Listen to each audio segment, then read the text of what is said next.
बिस्मिल्लाहिर्रहमानिर्रहीम। दिलो जान कुर्बान आका सल्लल्लाहु अलैहि वसल्लम पर। रबीउल अव्वल सीरतुन नबी सल्लल्लाहु अलैहि वसल्लम के हवाले से हमारी सीरीज चल रही है, उसका आखिरी प्रोग्राम हम आज करेंगे इस हवाले से कि आप अलैहिस्सलाम ने मदीना मुनव्वरा में किस तरह इस्लामी रियासत कायम की, आप उसके हुक्मरान बने और फिर एक इस्लामी निज़ाम को आप अलैहिस्सलाम ने कायम करके पूरी दुनिया के लिए, क़यामत तक के लोगों के लिए एक रोल मॉडल बनाया कि जो उस निज़ाम को फॉलो करेगा अल्लाह उसको कामयाबी अता फरमाएंगे। आप अलैहिस्सलाम हिजरत फरमाकर जब मदीना तशरीफ़ लाए तो मदीना मुनव्वरा में मुसलमानों के दो गिरोह बन गए।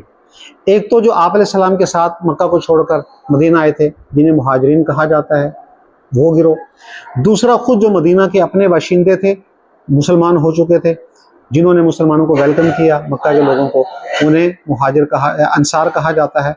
तो मुसलमानों के ये दो गिरोह, अंसार और मुहाजिरीन।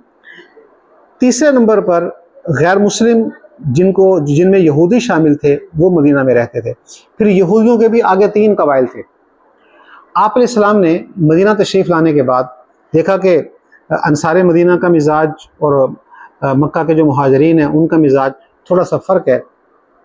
और फिर मक्का के जो लोग थे वो सब कुछ अपना घर बार छोड़कर मदीना तशरीफ़ लाए थे, तो उनको एडजस्ट करने के लिए अल्लाह के नबी अलैहिस्सलाम ने अंसार मदीना और मुहाजिरीन को बुलाया और उनके दरमियान एक मुआहदा करवाया जिसको मिसाक मदीना कहा जाता, अखुवत, मुआहदा अखुवत जिसको कहते हैं। उसमें आप अलैहिस्सलाम ने जो मुहाजिरीन थे मर्द तकरीबन 96 उनकी तादाद आती है, 96, उधर से आप अलैहिस्सलाम ने अंसार को बुलाया। आप अलैहिस्सलाम एक मुहाजिर को खड़ा करते, उधर से एक अंसारी को खड़ा करते और फरमाते कि तुम आज से भाई हो। इस तरह हर मुहाजिर को किसी न किसी अंसारी का भाई बना दिया और उस अंसार ने भी फिर कमाल भाईचारे का किरदार अदा किया, भाइयों वाला किरदार अदा किया। जो मुहाजिर जिस अंसारी का भाई बन गया, उस अंसारी ने उस मुहाजिर का हाथ पकड़ा और अपने साथ ले गया। अगर उसके दो मकानात थे तो कहा कि ये मेरे दो मकानात हैं, इसमें से जो मकान तुम्हें अच्छा लगता है वो तुम्हारा। किसी के पास दुकानें थी दो, वो अपने बाजार ले गया दुकानों के पास और कहा कि ये मेरी दो दुकानें, जो दुकान तुम्हें अच्छी लगती है वो तुम्हारी है। अंसार ने अपना आधा माल अपने उस मुहाजिर भाई को दे दिया।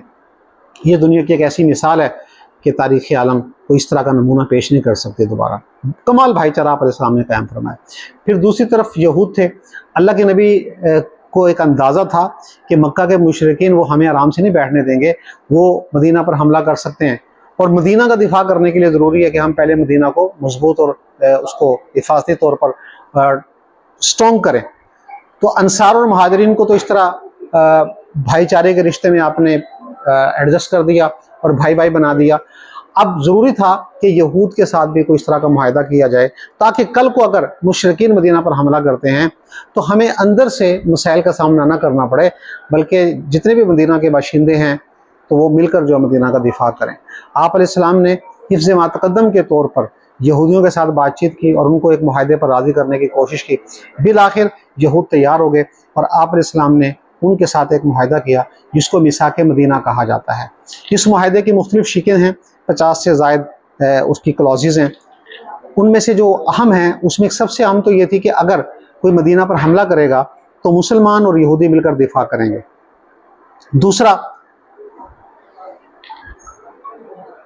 मुसलमान अपने मज़हब के मुताबिक इबादत करेंगे, अमल करेंगे और यहूदी उनको अपने मज़हब पर अमल करने की और इबादत करने की इजाज़त होगी। और एक जो सबसे इम्पोर्टेंट शिक थी इस मुआहदे की, जिसके ज़रिए अल्लाह के नबी अलैहिस्सलाम मदीना मुनव्वरा की रियासत के सरबराह बने, वो ये थी कि अगर मुसलमानों और यहूदियों के दरमियान कोई तनाज़ा हो जाता है या मुसलमान और यहूदी दो अफराद के दरमियान तनाज़ा हो जाता है तो उसका हतमी फ़ैसला आप अलैहिस्सलाम फरमाएंगे। गोया इस शिक के ज़रिए यहूद ने भी आप अलैहिस्सलाम को सरबराह तस्लीम कर लिया। मुसलमान तो कर ही चुके थे, यहूद ने भी मान लिया। तो इस मुआहदे के ज़रिए आप अलैहिस्सलाम बाकायदा मदीना मुनव्वरा के सरबराह बन गए, रियासत मदीना के। और फिर आप अलैहिस्सलाम ने उस रियासत को मजबूत करने की कोशिश शुरू कर दी। अगरचा कुछ वक्त के बाद यहूदी खुद उस मुआहदे से मुनहरिफ हो गए और उस मुआहदे को उन्होंने तोड़ दिया, लेकिन आप अलैहिस्सलाम आखिरी वक्त तक उस मुआहदे पर कायम रहे और आपकी जो ये हैसियत थी सरबराह की वो मज़ीद मजबूत होती रही। और फिर इस हैसियत के ज़रिए आप अलैहिस्सलाम को इस्लामी कवानीन को नाफिज करने का मौका मिला और इस्लामी रियासत के खदो खाल बनाने का और प्रैक्टिकली उनको नाफिज करने का मौका मिला।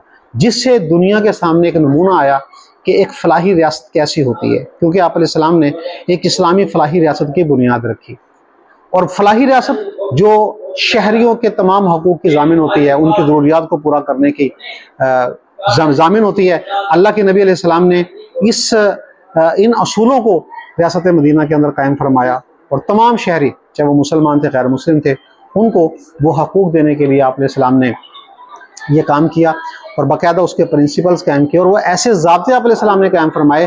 بعد میں خلفائے راشدین نے ان ضابطوں کو مزید مضبوط بناتے ہوئے دنیا کے لیے ایک شاندار ریاست کا نمونہ جو وہ قائم کیا۔ آج بھی آپ علیہ السلام کے وہ قائم کردہ اصول دنیا میں ممالک کے لیے، حکمرانوں کے لیے بہترین مثال اور نمونہ ہیں۔ اگر کوئی حکمران ایک شاندار حکومت کرنا چاہتا ہے، اپنے عوام، اپنے ملک کی فلاح اور بہتری کرنا چاہتا ہے، تو اس کے لیے آپ علیہ السلام کی ذات میں بہترین نمونہ ہے۔ بطور سربراہ آپ نے جس طرح حکومت کی، جس طرح آپ علیہ السلام نے حکومت قائم فرمائی، اور جس طرح آپ علیہ السلام نے نظام کو قائم کیا، وہ پوری دنیا کے لیے مثال اور نمونہ ہے۔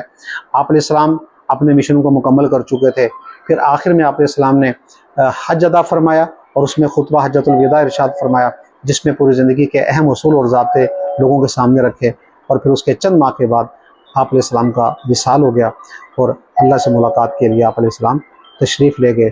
یہ آپ علیہ السلام کی حیات طیبہ تھی، جس کو ہم نے 12 پروگراموں میں آپ کے سامنے رکھا۔ اس میں مختصر طور پر ہم نے آپ علیہ السلام کی زندگی کے جو اہم گوشے تھے، پہلو تھے، ان کا جائزہ لیا ہے۔ اگر آپ کو یہ سلسلہ اچھا لگا ہو، پسند آیا ہو، تو دعاؤں میں یاد رکھیے گا، اور سب سے بڑی بات یہ ہے کہ آقا علیہ السلام کی سیرت کو اپنی زندگیوں میں اختیار کیجیے، آپ علیہ السلام کے طریقوں کو اپنائیے، اور ان پر عملی طور پر قدم اٹھائیے، ان کو زندگی میں اختیار کریں، تبھی کامیابی ہوگی۔ اور سیرت کا سب سے بڑا پیغام بھی یہی ہے، آپ علیہ السلام سے محبت کا سب سے بڑا اظہار بھی یہی ہے کہ ہم آپ علیہ السلام کی سیرت کو سنیں، پڑھیں، اور پھر سب سے زیادہ کہ اس پر عمل کریں، اپنی زندگی میں اختیار کریں، تبھی دنیا میں بھی کامیابی ہوگی، آخرت میں بھی کامیابی ہوگی، اللہ کے نبی بھی ہم سے راضی ہوں گے، اور اللہ کی رضا بھی ہمیں حاصل ہوگی۔ کروڑوں درود آقا صلی اللہ علیہ وسلم پر، فدا کا بھی و امی یا رسول اللہ صلی اللہ علیہ وسلم۔